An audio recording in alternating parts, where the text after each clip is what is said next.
Hello, everyone, and welcome to this week's recap. You're here with Analytics Master John Dessler, and here, no jokes, no funniness. We're just going through hard, straight numbers in Excel, like I do every day at work. So this is going to be fun. What we've done here is looked at the total points drafted for each team here. So we have all of our players here, all the draft picks, those positions, the dollars we spent on them, the points they've gotten. And we're just going to go through some of these numbers. So, unsurprisingly, if you look, there's a pretty good correlation between the total points drafted by a team and their wins here. Team Windex now has the most points drafted, so that would be all their players they drafted. I'm not looking if they're on the team currently, or if they got traded, if they got dropped. Let's just look at if they got drafted. I can do that next week when I lose again. I can go into further detail.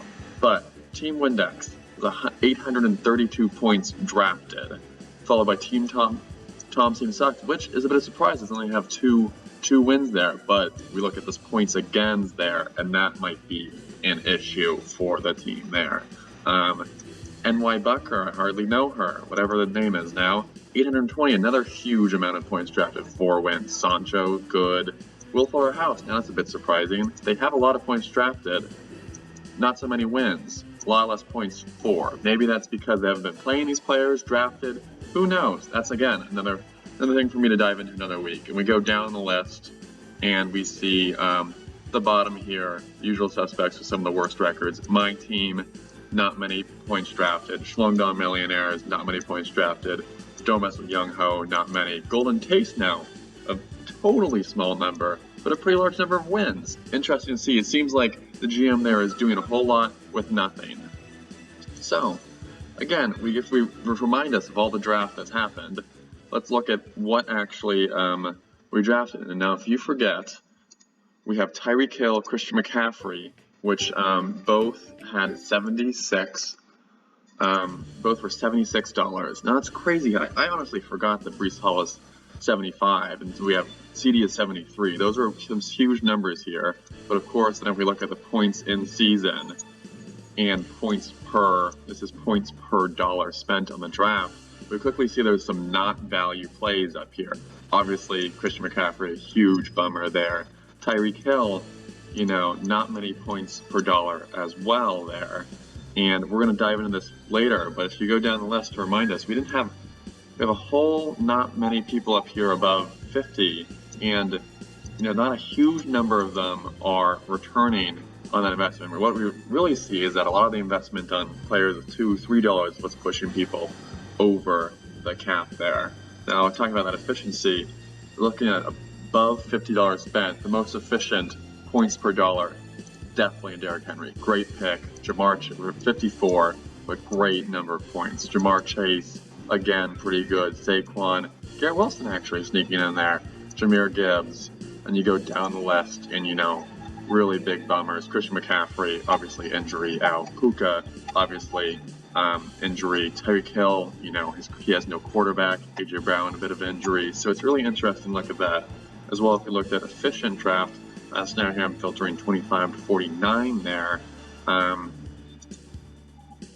do we got? So it's Alvin Kamara, great pickup.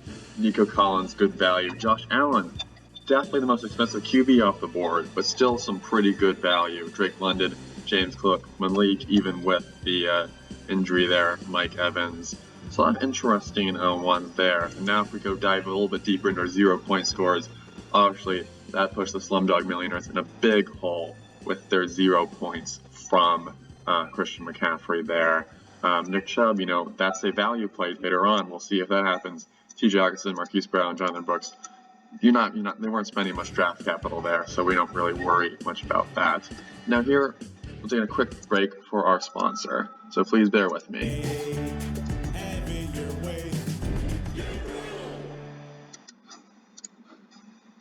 And we're back. Thank you. So diving deeper into the best QBs, Lamar on top was a pretty good steal with 11 points. He has 143 points through our games. Jaden Daniels, Joe Burrows, Josh Allen, Kyler Murray, Brock Purdy, he just showed all over 100. And remember, these are just the people drafted. Baker actually has the second most picks, but he has a waiver wire pick. Again, I'll probably look at the waiver wire next week. But it's really interesting to look at that and to look at the dollars spent.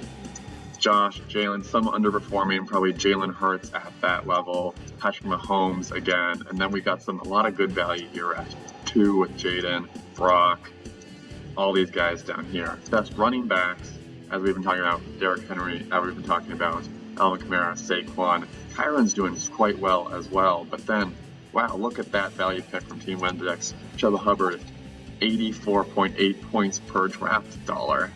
Amazing. Bijan, some other Brian down here, J.K. Dobbins, who I didn't even know who he was when I drafted him.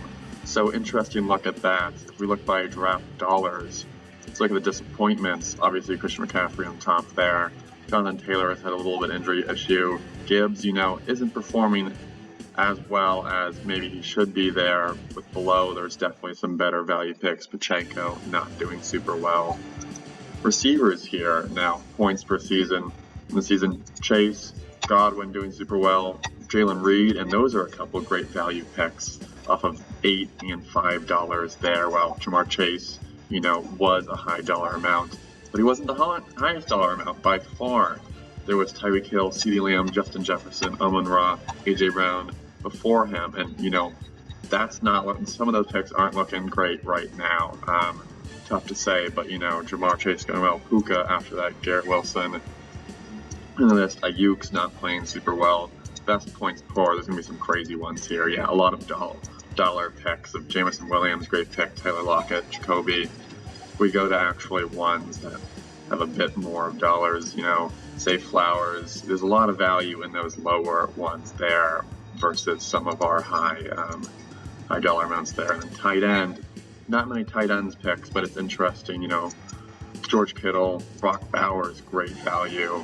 What we're actually seeing here is we have some terrible value from our top 3 picks there of Travis Kelce, Sam Laporta, Mark Andrews, really not doing much, and probably makes GMs look for future if they should be spending their draft capital on tight ends. Well, that was it for me. That was kind of fun. Good job, everyone. We got a couple 5-win teams here. We got 3 1-win teams here, so we will see you all next week.